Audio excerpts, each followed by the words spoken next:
پاکستان میں خسارے میں چلنے والے ادارے جنہیں اسٹیٹ اونڈ انٹرپرائزز SOVs کہا جاتا ہے، ایک طویل عرصے سے ملک کی معیشت پر ایک بڑا بوجھ ہیں۔ وزارت خزانہ کے سینٹرل مانیٹرنگ یونٹ CMU کی جاری کردہ تازہ ترین رپورٹ کے مطابق 25 بڑے سرکاری اداروں کا سالانہ نقصان 832.8 ارب روپے ریکارڈ کیا گیا۔ اصل وجہ تو آپ کا اپنا نظام ہے، پریولنٹ جو نظام ہے نا، اس کے اندر بیکاز احتساب کا نظام مؤثر نہیں ہے۔ جس بندے کو بھی کسی لیوکریٹو جگہ پہ لگائیں، وہ جتنا مال بنا لے، چور اپنے وہ فٹ پرنٹس نہیں چھوڑتا۔ تو پہلا آپ پولیٹیکلی موٹیویٹڈ ڈیسیژن ہوتا ہے کس کو لگانا ہے، اپنا بندہ لگانا ہے۔ نمبر 2 اس بندے کی اہلیت ہے یا نہیں ہے، وہ الگ بات ہے۔ نمبر 3 پولیٹیکل پارٹیوں نے اس کے اندر مداخلت کرنی ہے کہ ہمارے بندے رکھیں، بھرتی ہونی ہے تو یہ ہمارا بندہ ہونا چاہیے، اسٹیل میں اتنے ڈالیں۔ پولیٹیکل لوگوں کا یہ ہے، بندے آپ نے ڈال دیے تو تباہی بربادی ہوگی۔ اس کی وجہ یہ ہے کہ آپ کو جو ٹیلنٹ چاہیے وہ نہیں ہے، پیسہ نکل رہا ہے، مال آپ کا نہیں ہے، سرکار کا ہے، نو باڈی از بادرڈ۔ تقریباً 92 ادارے ایسے ہیں، 92 ادارے جو کہ گورنمنٹ کمرشلی رن کرتی ہے، اور ان میں سے کچھ ادارے اچھے پازیٹیو اس میں جا رہے ہیں، ریونیوز ییلڈ کرتے ہیں، اور کچھ نقصان میں جا رہے ہیں۔ اب جو ادارے نقصان میں جا رہے ہیں ان کو کیا کرنا چاہیے؟ گورنمنٹ کا ایک تو میں نے دیکھا ریزولو یہ ہے کہ گورنمنٹ بزنس نہیں کرنا چاہتی، وہ چاہتی ہے کہ ادارے جو ایون اگر پروفٹ بھی بنا رہے ہیں ان کو بھی آہستہ آہستہ پرائیویٹ سیکٹر کے حوالے کیا جائے تاکہ وہ اس کو بہتر طریقے سے، ایفیشینٹ طریقے سے چلا سکیں۔ اس میں کوئی شک نہیں، کوئی دو رائے نہیں ہے کہ ہمارے ادارے وفاقی ہوں یا صوبائی ہوں یا لوور ٹیئر آف گورننس کے ہوں، ان میں بائی اینڈ لارج گورننس انیفیشنسی ہے۔ آپ اگر 110، 111، 112 ادارے گنوا دیں اگر جہاں پہ بورڈ آف گورننس یا مینجمنٹ باڈی نہیں ہے یا انکمپٹنٹ لوگ بیٹھے ان پوزیشنز پہ، یا جونیئرس کو اپ گریڈ کر کے وہاں بٹھایا ہوا ہے ان پوزیشن، سینئر پوزیشن پہ، تاکہ وہ گیون مینڈیٹ کے مطابق ڈیلیور کریں، تو ان سب اداروں کا بائی اینڈ لارج جو وجہ ہے مجھے وہ کامن نظر آتی ہے وجہ اس کی۔ میں سمجھتا ہوں اگر یہ سارے پوزیشن کل فیل بھی ہو جائیں، سارے بورڈ آف ڈائریکٹرز بن بھی جائیں، تب بھی میرا خیال ہے کہ شیئر ڈیلیور نہیں کر پائیں گے عوام کی امنگوں کے مطابق۔ جو پاکستان کی لاس میکنگ اینٹیز ہیں، اگر آپ اس کو مجموعی طور پر دیکھیں، ہم نے جو گورنمنٹ کی دستاویزات حاصل کی ہیں اس سے پتہ چلتا ہے کہ گورنمنٹ لگ بھگ 90 کے قریب جو انسٹیٹیوشنز ہیں وہ چلا رہی ہے، اور ان کا مجموعی اگر خسارہ دیکھیں گورنمنٹ کی اپنی دستاویزات سے پتہ چلتا ہے کہ یہ 832 ارب روپے سے زائد کا بنتا ہے ایک سال، اور حکومت پاکستان اس کو امداد کی مد میں یا اپنے خزانے سے کم از کم 2200 ارب روپے سالانہ دیتی ہے تاکہ یہ ادارے جو نقصان میں ہیں چلتے رہیں۔ اس میں اگر اوورآل گورنمنٹ کے اداروں کی ایک میں آپ کو ڈیٹیل دے پاؤں تو اس میں اگر گورنمنٹ کے، میں وفاقی حکومت کی صرف بات کر رہا ہوں، 179 ادارے ہیں جو وفاقی حکومت کے مختلف انسٹیٹیوشنز میں فعال کرتے ہیں، یا تو منسٹریز میں ہیں یا ڈویژن ہیں یا اتھارٹیز ہیں یا انڈیپینڈنٹ ایجنسیز وغیرہ ہیں۔ اس میں کم از کم 39 ایسے حکومت کے ادارے ہیں جو بالکل نان فنکشنل ہیں، لیکن کسی نہ کسی حوالے سے حکومت پاکستان نے اس کو رکھا ہوا ہے۔ اس کی ایک مثال پاکستان اسٹیل مل۔ پاکستان اسٹیل ملز کبھی پاکستان کا سب سے بڑا صنعتی اثاثہ اور معیشت کی ریڑھ کی ہڈی سمجھی جاتی تھی۔ 1970 کی دہائی میں سوویت یونین، روس کے تعاون سے قائم ہونے والا یہ عظیم الشان ادارہ ملکی دفاع، تعمیرات اور بھاری صنعت کے لیے سستے لوہے کی فراہمی کا واحد ذریعہ تھا۔ مڈ 70s میں اسٹیل مل کی بات ہوئی کہ اسٹیل مل ہونی چاہیے۔ وہ ایسا وقت تھا کہ اسٹیل ٹیکنالوجی ایسے سمجھا جاتا تھا جیسے آپ نے میزائل ٹیکنالوجی حاصل کر لی ہے، اور آپ کو یہ پتہ ہے کہ جو اسٹیل انڈسٹری ہے یہ مدر انڈسٹری ہے for any other industrial growth اور اکنامک گروتھ کے لیے۔ سو یہ ویژنری قیادت تھی، اور یہ جو رشیا کے ساتھ بات چیت شروع ہوئی یہ پریزیڈنٹ یحییٰ خان سے شروع ہوئی، اور اس کے بعد ذوالفقار علی بھٹو نے اس کو ایکسپیڈائٹ کیا، جگہ کی سلیکشن کی، اور وہ سب کچھ کر کے تو اللہ کا کرم ہے کہ یہ آگے چلی، تو اس لیے اس کی بڑی بہت زیادہ اہمیت ہے۔ آج یہ ادارہ اربوں روپے کے قرضوں، بدترین کرپشن، تالہ بندی اور چوری کی داستانوں کا گڑھ بن کر ملکی معیشت پر ایک ایسا سفید ہاتھی بن چکا ہے جس کا خمیازہ عوام بھگت رہے ہیں۔ میں نے جب ٹیک اوور کیا تو تقریباً 8 سے 10 ارب روپے کے ایکومولیٹڈ لاسز تھے۔ میں شامل ہوا فائنانشیل ایئر 2003-2004 میں، اور خدا کا یہ کرم ہے کہ پہلے سال کے اندر، پہلے جھٹکے میں ہی کچھ چیزیں میں نے کریکٹ کی۔ جہاں ہو کیا رہا تھا کہ ہم جو ڈیلرز کو سٹیل دے رہے تھے وہ 23,000 روپے ٹن کے حساب دے رہے تھے، اور وہ درمیان میں مارکیٹ ہائی تھی 35-40 پہ، تو وہ مڈل مین جو پروفٹ کما رہا تھا، پبلک کو کوئی فائدہ نہیں ہو رہا تھا، تو وہ پروفٹ میں نے اس کی پرائسز بڑھائیں، کو 8-10 ہزار روپے پر ٹن بڑھا کے پبلک میں کو وہی مل رہا تھا، تو اس سے مجھے کچھ فائدہ ہوا۔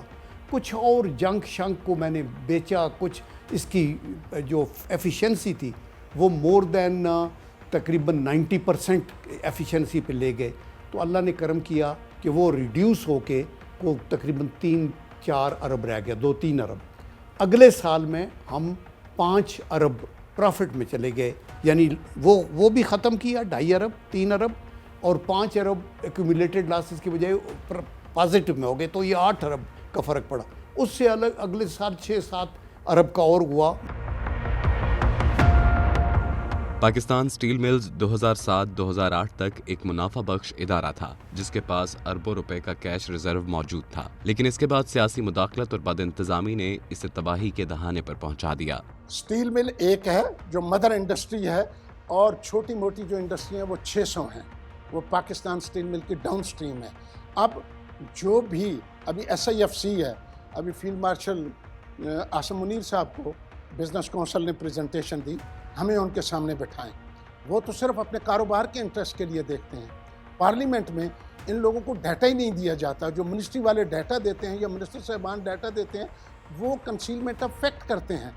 ہم مدد کرنا چاہتے ہیں ملک کی معیشت کی بحالی کے لیے۔ بات یہ ہے پاکستان کے لوگوں سے دوسرے ملک، رشیا بھی انٹرسٹڈ ہے، چائنا بھی انٹرسٹڈ ہے، اور بھی ملک انٹرسٹڈ ہیں، مگر میرا جو سسٹم ہے بیوروکریسی کا، وہ ان کو ویلکم نہیں کر پا رہے۔ نیب اور FIA فیڈرل انویسٹیگیشن ایجنسی کی تحقیقات کے مطابق ماضی میں سٹیل ملز کے لیے بین الاقوامی مارکیٹ سے لوہے اور کوئلے کی خریداری میں مارکیٹ ریٹ سے کئی گنا زیادہ قیمتیں دکھائی گئیں۔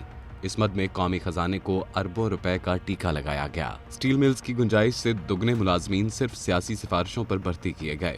1.5 ارب روپیہ پھر میرے ہوتے ہوئے ہم نے پے کر کے، تو لوگوں کو کر کے، تو ہم نے اس کی اسٹرینتھ جو 17,000 یا 18,000 تھی اس کو کوئی 12,000 پہ لے آئے۔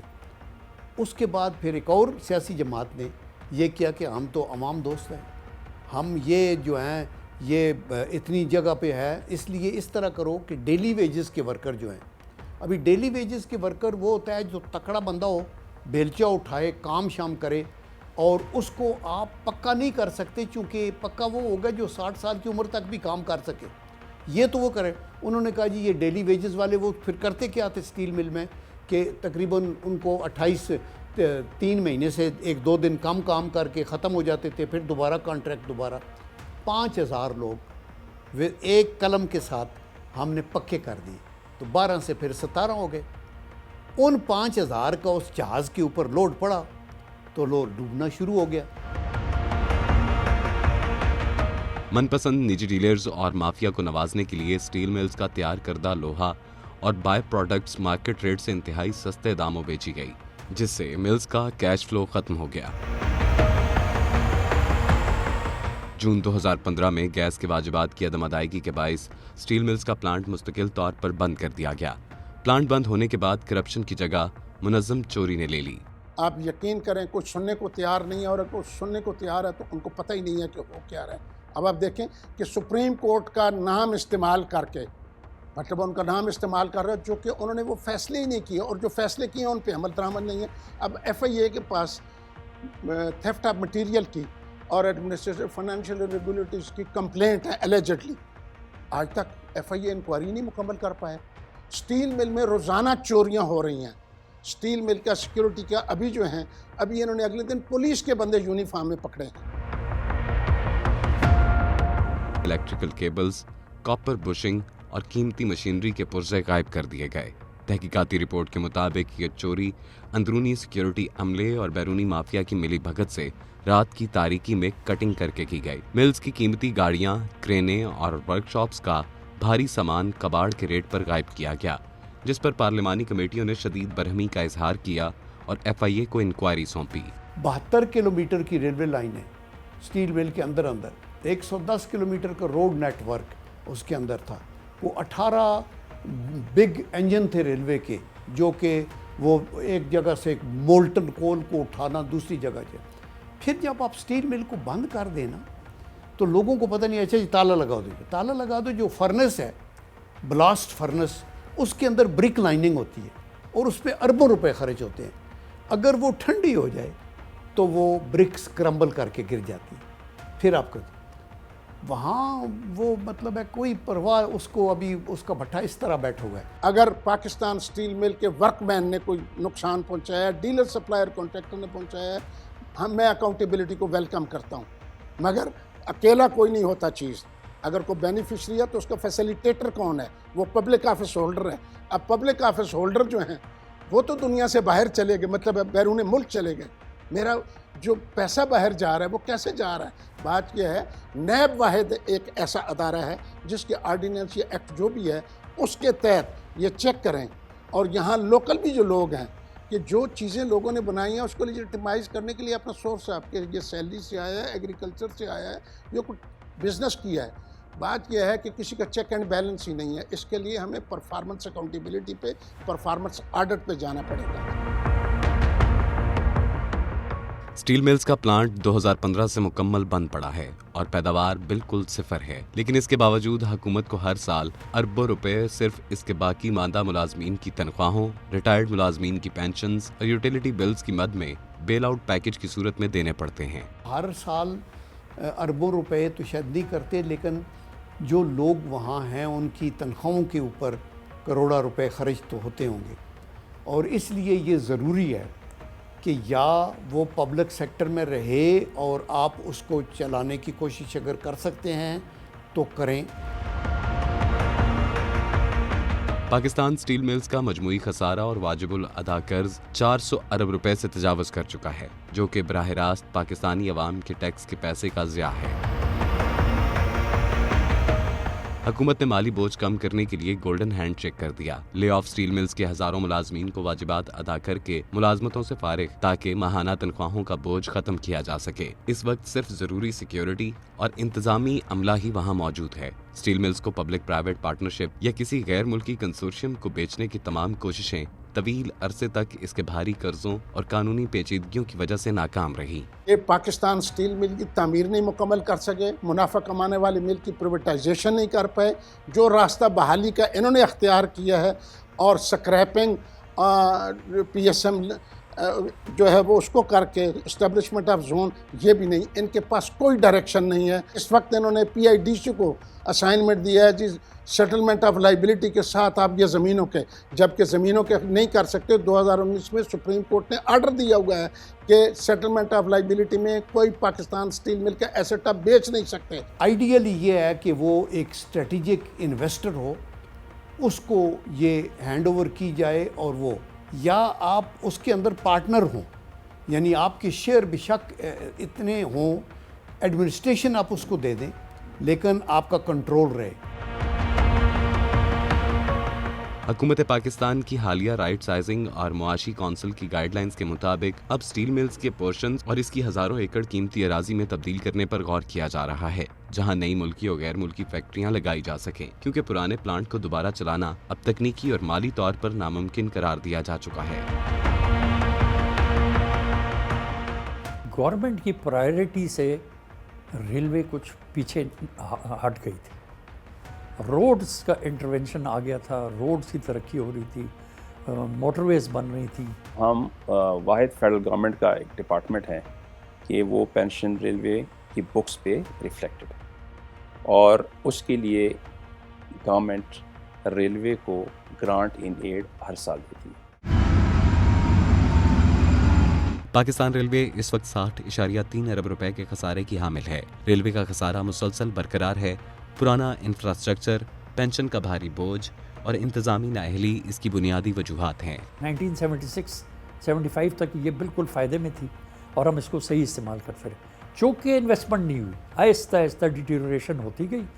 آج اس سال 55 ارب روپے کا خسارہ ریلوے تھرو اپ کر رہی ہے، لیکن دوسری سائڈ پہ یہ مجھے بڑا فخر ہوتا ہے کہ ریلوے کے لوگوں نے، ٹیکنیکل لوگوں نے، ریلوے کے پروفیشنل لوگوں نے، ریلوے کی نچلا جو سٹاف ہے، یہ ٹرینیں چلا کے اس خراب سسٹم کے اوپر 87 بلین روپیہ ریونیو بھی کمایا۔ پاکستان ریلوے بھی ان اداروں میں سے ایک ایسا ادارہ ہے جو خسارے میں جا رہی ہے پچھلے سال تک، اور اس کا جو اپنا جو خسارہ ہے وہ 63 ارب روپے کا ہے، اور یہ ایک اسٹریٹجک ایسٹ ہے پاکستان کا۔ جس طرح پی آئی اے تھی، اسی طرح سے پاکستان ریلوے اس دفعہ 95 ارب روپیہ اس کے آپریشن میں اس نے کمایا ہے، یہ بتایا جا رہا ہے، لیکن حکومت تو یہ کہتی ہے کہ وہ پروفٹ میں ہے، لیکن اس کے جو بلنگ ہے اس کی ابھی اس نے 15 جو ٹرینز ہیں مختلف وہ آؤٹ سورس کر دی ہیں، نقصان میں جا رہی تھی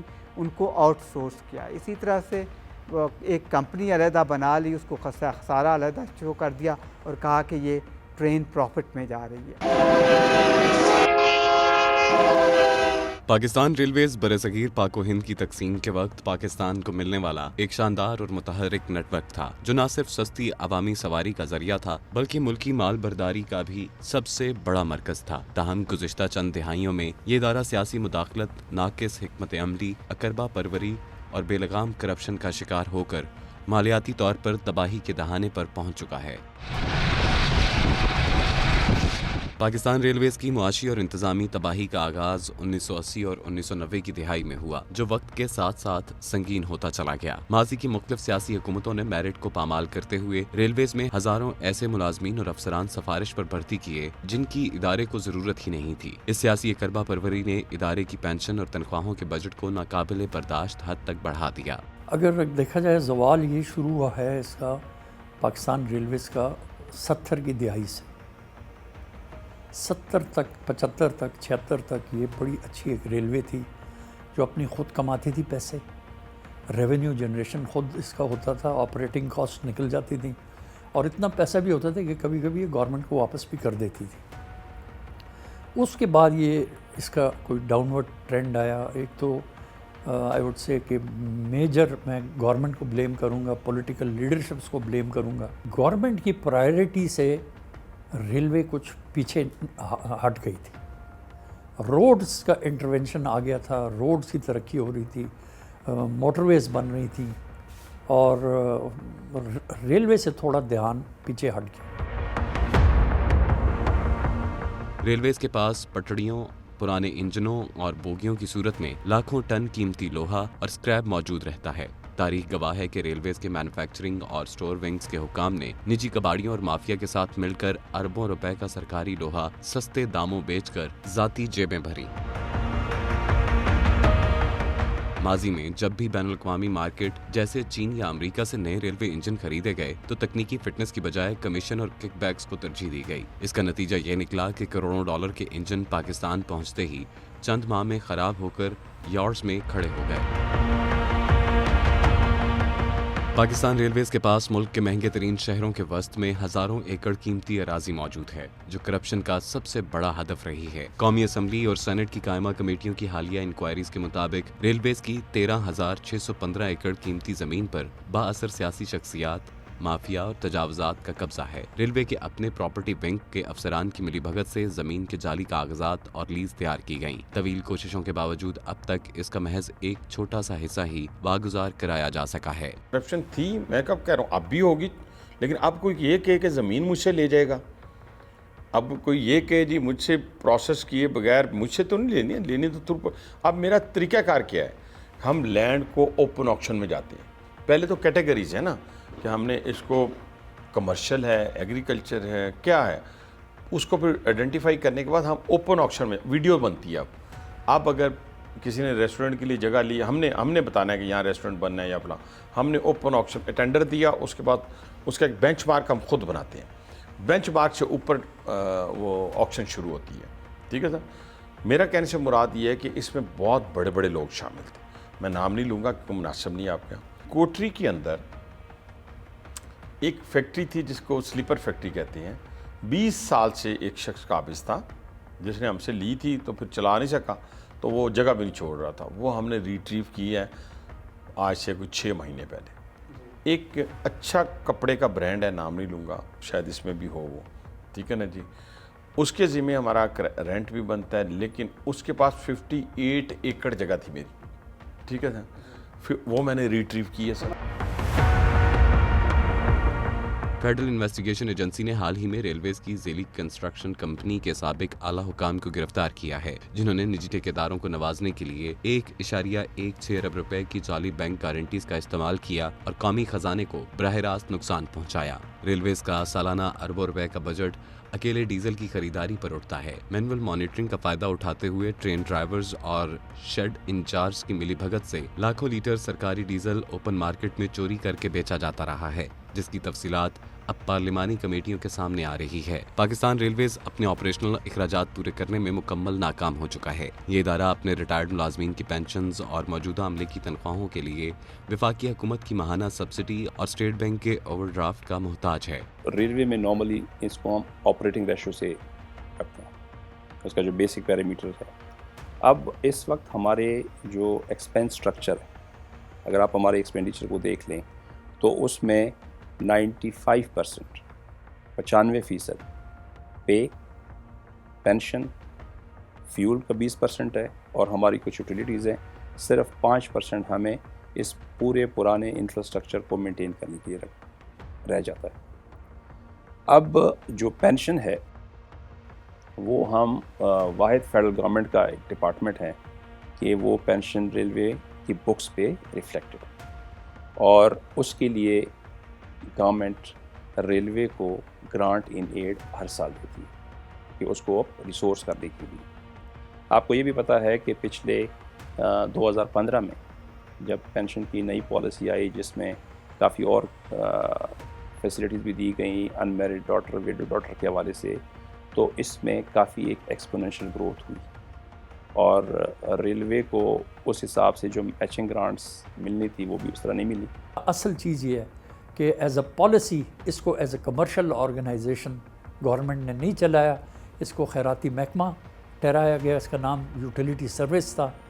یہ قوم کی خدمت کرتا رہا, جو کہ میں اس کے خلاف ہوں. اور ہم پاورٹی ایلیویشن کے نہیں ہیں. اگر آپ نے 2 + 2 کو 4 کرنا ہے, لوگ دنیا 5 کرتی ہے, ہم اس کو 4 بھی نہیں کرتے چونکہ گورنمنٹ کا محکمہ ہے. دوسرے اس میں بڑی بات یہ ہے کہ یہ چونکہ فیڈرل گورنمنٹ کا محکمہ ہے, it is a federal government department. یہ ہم سے سوال ابھی آپ کریں گے, یہ کمرشل سوال کریں گے میرے سے, لیکن وہ ہے فیڈرل گورنمنٹ کا محکمہ. اب جب فیڈرل گورنمنٹ ایسے ہے تو پھر یہ ہوگا آپ کا اس میں نقصان گورنمنٹ کو برداشت کرنا. ریلویز کی آمدنی کا اصل ذریعہ مال گاڑیاں ہوتی ہیں. انتظامی نااہلی اور انجنوں کی کمی کے باعث نجی کارگو مافیا اور روڈ نیٹ ورک نے اس بزنس پر قبضہ کر لیا, جس سے ریلویز کا شیئر تاریخی طور پر کم ہو کر 4% سے بھی نیچے گر گیا.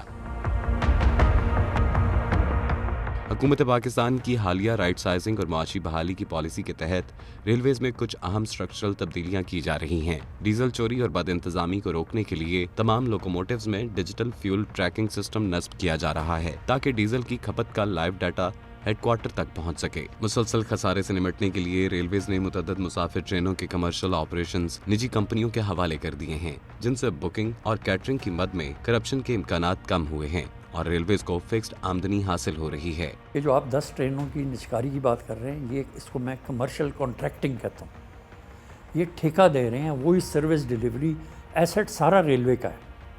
پرائیویٹ سیکٹر آ جاتا ہے, اگر ہم 10 روپے کما رہے تھے وہ ہمیں 12 روپے دے دیں گے.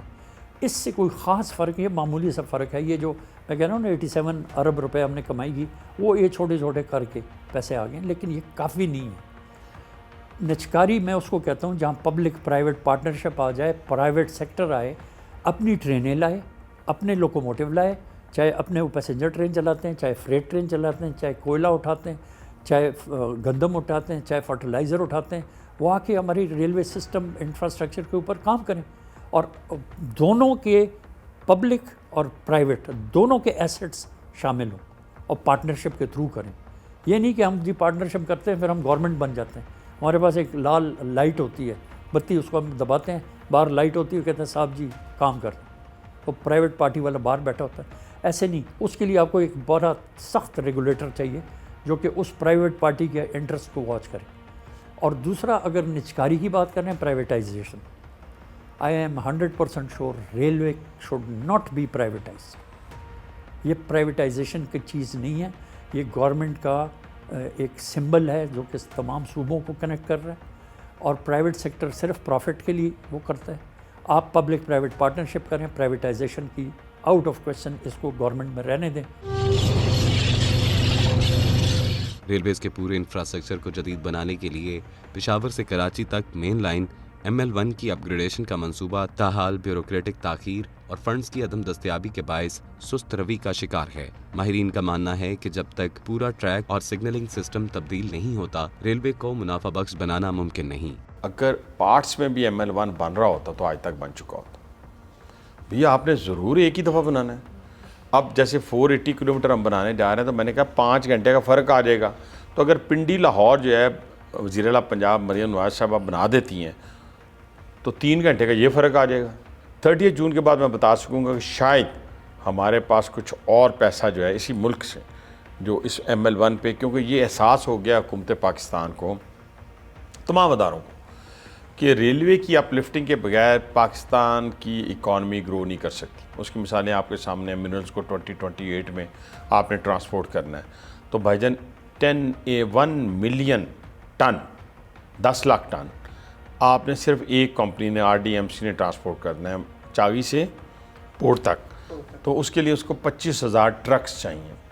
تو بھائی جان 25,000 ٹرکس کہاں سے آئیں گے, سڑکیں کہاں ٹوٹیں گی؟ وہ ٹرانسپورٹیشن یہاں سے ہو سکتی ہے.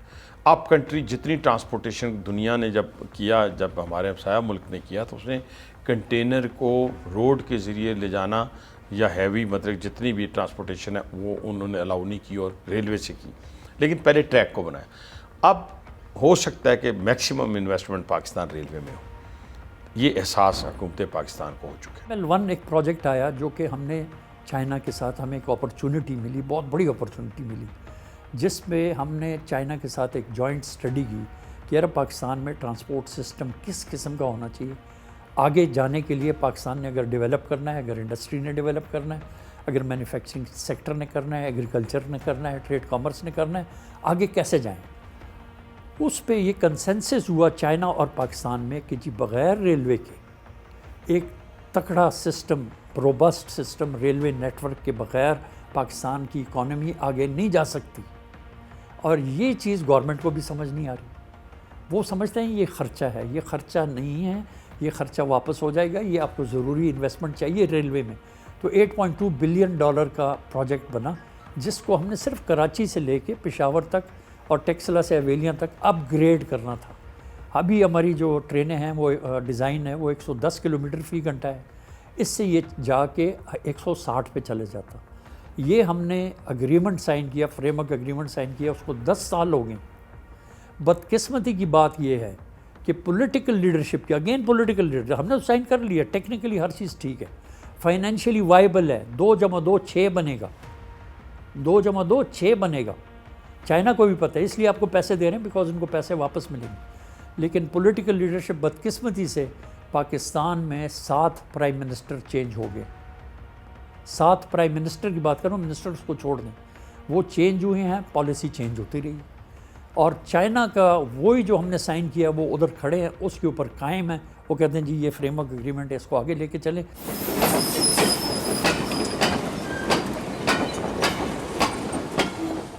بہت سے ادارے ایسے ہیں جو کہ ڈیلیور نہیں کر رہے, لیکن ہر حکومت کی اپنی مجبوریاں ہوتی ہیں. اینڈ آئی تھنک جو اس کی سیاسی مجبوریاں ہیں, پولیٹیکل مجبوریاں ہیں, اس کی جو حکومت کا سیٹ اپ بنا ہوا ہے اس کے اندر وہ اس کو ساتھ ہر کسی کو ناراض نہیں کرنا چاہتے. انہوں نے اللیگل یعنی جو ہمارے آئین پاکستان بھی اس کا اجازت نہیں دیتا اور کوئی قانون اس کی اجازت نہیں دیتا کہ جو کورٹ کیس ہم جیتے ہوئے ہیں اس کے اوپر بھی لوگوں سے ایفیڈیوٹ لی ہیں اور ان لوگوں کو پھر وہ قسطیں جاری ہوئی ہیں. لیکن جو قسطیں جاری ہوئی ہیں ان میں سے غیر قانونی کٹوتیاں شروع کر دی ہیں. ان بڑے ناموں کے علاوہ کچھ دیگر سرکاری محکمے بھی ہیں جو اپنے بجٹ سے کہیں زیادہ نقصان کر رہے ہیں. ان میں national power parks management company 46.1 ارب روپے خسارے میں ہے. نیلم جہلم ہائیڈرو پاور کمپنی 29.4 ارب روپے خسارہ. پاکستان پوسٹ 19.3 ارب. پاسکو 19 ارب روپے خسارے کا شکار ہے. 2026 اور 2027 کے بجٹ میں ان اسٹیٹ اونڈ انٹرپرائزز کے لیے مجموعی طور پر 451 ارب روپے مختص کیے گئے ہیں. واضح رہے کہ ان اداروں کا بجٹ خسارہ پہلے ہی 832.8 ارب روپے تک پہنچ چکا ہے. اس بھاری خسارے کے باوجود ان اداروں کو مزید 451 ارب روپے دینا ملکی معیشت پر ایک بڑا اسٹرکچرل بوجھ ہے. کون کون سے ادارے اس طرح کے ہیں یا حکومت ایسے اداروں کو چلا رہی ہے ریڈنڈنٹ ہو چکے ہیں. ٹیکس کے علاوہ میں جنرلائز بات کر رہا ہوں, پروونسز کی بھی بات کر رہا ہوں اور فیڈریشن کی بھی بات کر رہا ہوں. اس میں بہت سے ادارے ایسے ہیں جو کہ ڈیلیور نہیں کر رہے, لیکن ہر حکومت کی اپنی مجبوریاں ہوتی ہیں. اینڈ آئی تھنک جو اس کی سیاسی مجبوریاں ہیں, پولیٹیکل مجبوریاں ہیں, اس کی جو حکومت کا سیٹ اپ بنا ہوا ہے اس کے اندر, وہ اس کو ساتھ ہر کسی کو ناراض نہیں کرنا چاہتے ہیں پولیٹیکل پارٹیز کو. پولیٹیکل پارٹیز نے اپنے اپنے بندوں کی بھرتیاں کی ہوئی ہیں انفارچونیٹلی یا فارچونیٹلی, جو بھی کہہ لیں اس کو. سو وہاں پہ یہ ضرورت ہے کہ آپ اس محکمے کو اس کی حیت بدل دیں یا اس کو ٹرانسفارم کر کے more energetic and more modern lines کے اوپر لے آئیں. کلب کر دیں ٹوگیدر, ان کو اکٹھا کر دیں, 2 3 4 محکموں کو اکٹھا کر کے, اور وہ فنکشنز ان کو دیں کہ وہ بہتر طریقے سے ڈیلیور کریں, بجائے اس کے کہ ہم وہی پرانا رن آف دا مل چل رہا ہے ایک کام اور وہی چلتا چلا جا رہا ہے جس میں کہ حکومت کو نقصان ہے. میں اسی بات پہ پھر واپس جاؤں گا کہ حکومت کا کام نوکریاں یا جابس کریٹ کرنا, امپلائمنٹ کریٹ کرنا نہیں ہے. یہ غلط کانسیپٹ پرانا بنا ہوا ہے. حکومت کا یہ کام ہے کہ وہ فیسیلیٹیٹ کرے, ٹریڈ کو فیسیلیٹیٹ کرے, بزنس کمیونٹی کو فیسیلیٹیٹ کرے تاکہ امپلائمنٹ جنریشن ہو اور ٹیکس کو کم کرے. حکومت پاکستان 24 اداروں یا کمپنیز کو پرائیویٹائز کرنا چاہتی ہے کیونکہ ان کا سرکولر جو ڈیٹ ہے وہ 3600 ارب روپے سے زائد ہو چکا ہے. 1800 ارب روپے سے زائد انہی تقسیم کار کمپنیوں کا ہے جو بجلی پیدا کرنے والی کمپنیاں ہیں اور بجلی تقسیم کرتی ہیں. اس کے تمام معاملات کو اگر دیکھ لیں, حکومت اس سال چاہتی ہے کہ آئسکو کو یا دوسرے اداروں کو جو تقسیم کار کے ہیں ان کو پرائیویٹائز کر دیا جائے تاکہ جو خسارہ ہے حکومت کو برداشت کرنا پڑتا ہے وہ حکومت ختم کرنا چاہتی ہے. آئی پی پیز کو بھی اگر آپ ٹچ نہ کریں, ان کو بھی حکومت 3100 ارب روپیہ سالانہ دیتی ہے کیونکہ ان سے بجلی خرید کے پھر ان تقسیم کار کمپنیوں کے ذریعے حکومت لوگوں کو دیتی ہے بجلی, اور حکومت سے مہنگے بجلی کے بل لے کے اور ان کا جو تقسیم کار کمپنیوں کا سرکولر ڈیٹ ہے وہ پورا کرنے کے لیے حکومت پرائیویٹ بینک سے یا مختلف انسٹیٹیوشن سے بارو کرتی ہے, پیسے لیتی ہے اربوں روپے, لون لے کے ان لونز کا جو پروفٹ ہے, جو لونز پہ سود ہے, وہ بھی آپ کو پے کرنا پڑتا ہے, یعنی کہ کنزیومر کو.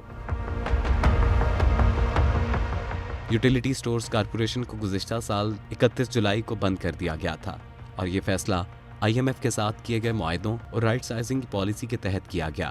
اس فیصلے کے بعد ملک بھر میں 4000 سے زائد یوٹیلیٹی سٹورز آؤٹ لیٹس پر سیلز اور پرچیز کا عمل مکمل طور پر معطل ہے. پوائنٹ آف سیل کو غیر فعال کر دیا گیا ہے اور صرف اسٹاک کی منتقلی اور انوینٹری ریکارڈز کو برقرار رکھنے کے لیے کام کیا جا رہا ہے. ہمارے تقریباً 11,500 کے قریب, بلکہ اس سے تھوڑے زیادہ ہی ہیں, امپلائیز ہمارے تھے جو اس سے افیکٹ ہوئے ہیں, یعنی 11,500 خاندان جو ڈائریکٹ تھے. اس کے علاوہ ہمارے کچھ فرنچائزی تھے, پھر ہمارے جو تھرڈ پارٹی سے انگیج ہوتے ہیں پیکنگ کے حوالے سے, دوسرے تیسرے حوالے سے, وہ بھی 4-5 ہزار بندہ وہ بنتا ہے, تو اس طرح 16-17 ہزار یہ بن گئے. اور کم از کم جو ہمارے ساتھ وینڈرز کام کرتے تھے, جو ان کے بیاف پر ہمارے ساتھ کام کرتے تھے, وہ تقریباً 50 سے 60 ہزار بندے وہ ہیں. تو یہ ٹوٹل اگر افیکٹ ہی آپ کہیں گے تو میرے خیال میں 60-70 ہزار خاندان جو ہے اس سے افیکٹ ہوئے ہیں, لیکن براہ راست جو امپلائی ہیں وہ 11,500.